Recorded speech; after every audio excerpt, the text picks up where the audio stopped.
কি সুন্দর এই মহারাজের ফল ফুলের বাগান, কত ফুল প্রস্ফুটিত হয়ে আছে, কত রং বেরঙের ফল গাছের তলায় সুপক্ষ হয়ে পড়ে আছে। অদূরে কি সুন্দর এক চমৎকার ফল পড়ে আছে, কিন্তু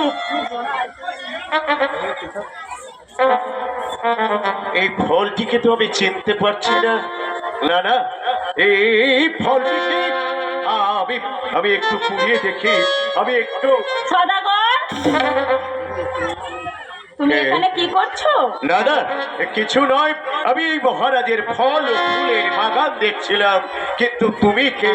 আমি একজন পথিক। পথিক? হ্যাঁ। আচ্ছা পথিক, তুমি বলতে পারো মহারাজের এই ফলের গাছে যে ফলটি সুপক্ষ হয়ে গাছের তলায় পড়ে আছে, ওই ফলটির নাম তুমি বলতে পারবে? ওই ফলটা তুমি কুড়িয়ে আনো, তারপর আমি বলবো। না না, এই তুমি কি বলছো?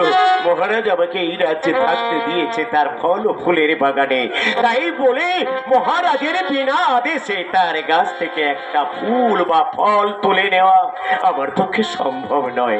তুমি বলো না, ওই ফলটির নাম কি? ওই ফলটা না যদি কুড়িয়ে আনো তাহলে কি করে বলবো? হ্যাঁ, তাই তো।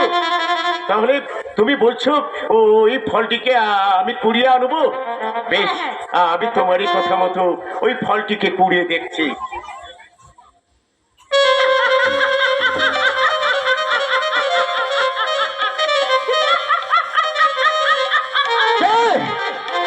কে তুমি না রে?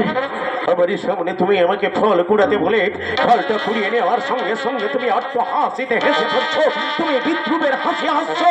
কে? কে গো তুমি? এই দেখ, আমি মঙ্গল চণ্ডী। এখনো সময় আছে, আমার পায়ে পুষ্পাঞ্জলি দে।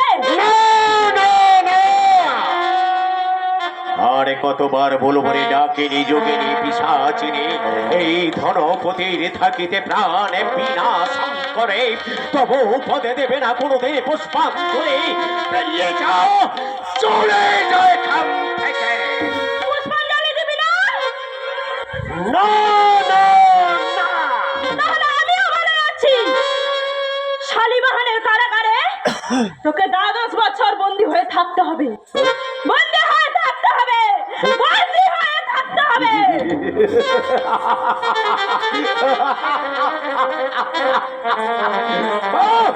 চমৎকার! ওই যদি হয়ে থাকে তাহলে আমি সত্যকে মেনে নেব, মিথ্যার আশ্রয় কোনোদিন নেব না। হ্যাঁ হ্যাঁ, আমি এই দুষ্ট শালীবাহনের কারাগৃহে বন্দী হয়ে থাকবো, কিন্তু তোর মতো রাক্ষসীকে আমি দেবী বলে স্বীকার করি না। এই যে বিদেশি, এখানে দাঁড়িয়ে দাঁড়িয়ে কি করছো?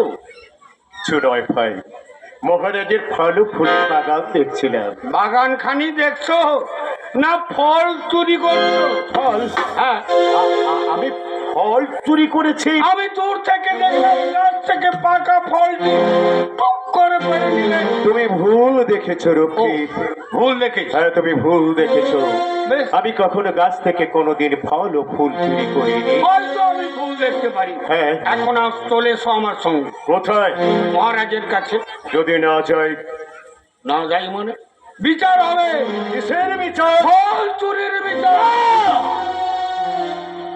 মিথ্যা কথা বলবে না রক্ষিত। ফল আমি কোনোদিন চুরি করিনি। আমি একজন সাধু বণিক জাতি, ব্যবসায়ী, মোদের কাম্য সত্য নেই নিষ্ঠাকে অবলম্বন করে সৌদাগর, ধনপতি সৌদাগর তার উঁচু মাথাটাকে উঁচু রাখে, কোনোদিন কারোর পায়ের তলায় নুইয়ে দেয়নি। স্বীকার করবেন মহারাজ। তাই হোক, এখন এসো আমার সঙ্গে। চলো তোমাদের মহারাজকে দেখে আসি। তোমাদের মহারাজ শালীবাহন কত বড় বিচারক।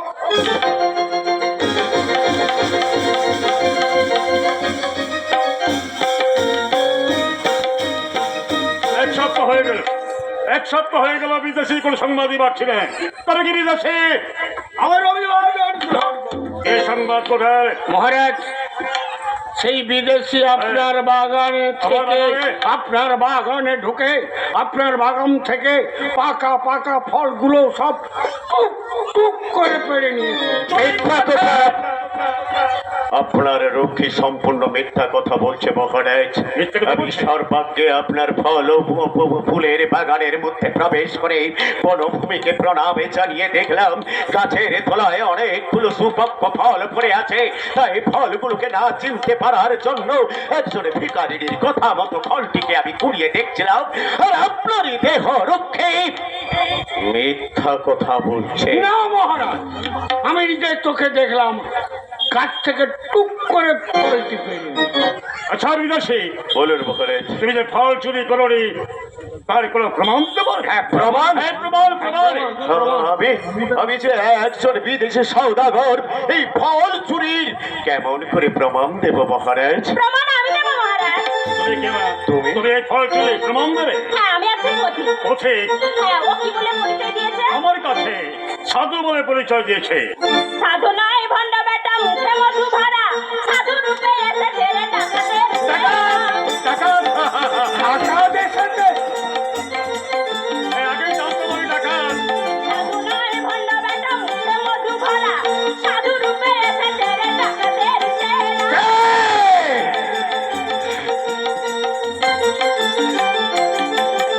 আচ্ছা বলতে পারো মা, এই ডাকাতকে আমি কি শাস্তি দেবো? দ্বাদশ বছর কারা নিগুড় বলবান, অবধানে শোনে রাজা মোরে নিবেদন।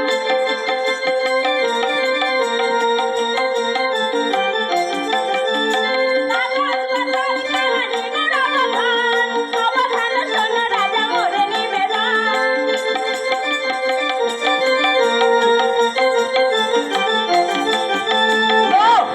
না, আপনি বিশ্বাস করবেন না মহারাজ।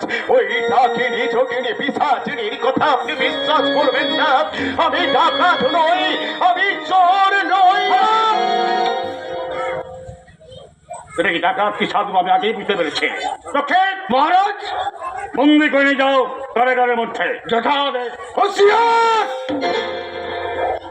আর এক পা অগ্রসর করবার চেষ্টা করলে শোনো রক্ষী, তোমার কাঁধ থেকে মাথাটা মাটিকে লুটিয়ে বিদেশি! এই মহারাজ, আমি ধনপতি সওদাগর। আমার এই উঁচু মাথাটা কোনোদিন আমি কারোর পায়ের তলায় নুইয়ে দেইনি, আজও আমি নুইয়ে দেব না।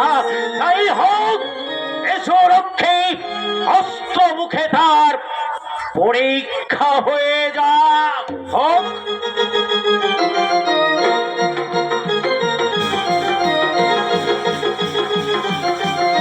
এসো বিদেশি।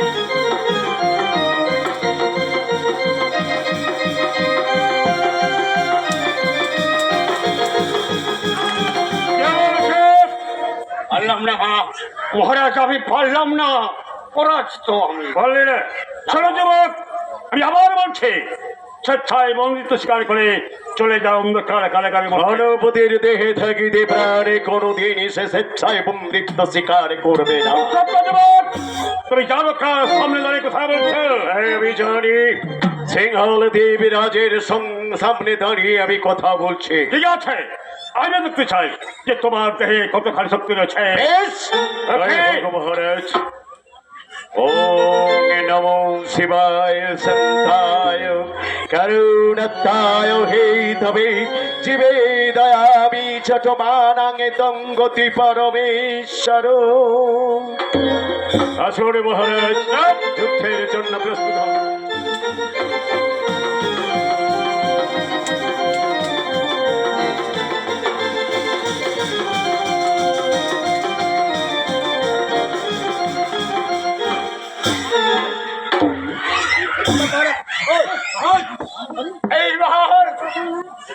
এইবার বিদেশি যাও নিয়ে যাও, নিয়ে যাও অন্ধকার কারাগারের মধ্যে নিয়ে যাও। মহারাজ, আপনি আমাকে অল্প দোষে গুরুদণ্ড দেবেন না মহারাজ। অল্প দোষ? হ্যাঁ, অল্প দোষ। আমার বাগানে ফল চুরি করেছো, এক নারীকে করেছো অসম্মান, আরো বলছো অল্প দোষ। যাও নিয়ে যাও। হ্যাঁ, হ্যাঁ, অল্প দোষে সম্পূর্ণ অবিচার। এই মুহূর্তে আমার হাতের শৃঙ্খলটা যদি মুক্ত থাকতো, আমি তাহলে আপনাকে ভালো করে বুঝিয়ে দিতাম। এই বুঝে দিতে আমি এই বুঝিয়ে দিতে হবে যে দেশে রাজার কথায় হাজার হাজার নর নারী পরিচালিত হয়, সে দেশের রাজা আপনি নন, রাজা আমি একটা ধূমকেতু, বিশাল। সংযত হয়ে কথা বলা বিগছে। এটা রাজপ্রাসাদ, রাজপ্রাসাদের মধ্যে অশালীন ব্যবহার করলে চাবুকে মেরে সারা শরীরটাকে আমি ক্ষত বিক্ষত করে দেবো। তোমাকে মেরে কোনো লাভ হবে না। যাও রে যাও। দেহ রক্ষে তুমি এত উত্তেজিত হচ্ছ কেন? মহারাজ, আপনি যখন বিচার করতে পারলেন না, অন্যায় ভাবে আমাকে বন্দি করে আপনার সেই অন্ধকার কারাগৃহের মধ্যে রাখতে চাইছেন, কিন্তু যাবার সময় আপনাকে আমি একটা কথা বলে যাচ্ছি মহারাজ। এই কথা যে দেশের রাজা হয়ে ন্যায় অন্যায় বোঝে না, অন্যায়ের দাড়ি কাটিতে মাফ করতে জানে না, ধর্মের পাপ ফুঙ্কিলের মধ্যে যে কোনো জমা থাকে তাকে রাজা বলে স্বীকার করি না। আর এই ধনপতি সৌদাগর কারাগারে যাওয়ার সময় তাকে জানিয়ে যাচ্ছে তা। হাজারো হাজারো নমস্কার, নমস্কার। নমস্কার। যাও রে যাও অন্ধকার কারাগারের মধ্যে। যথারে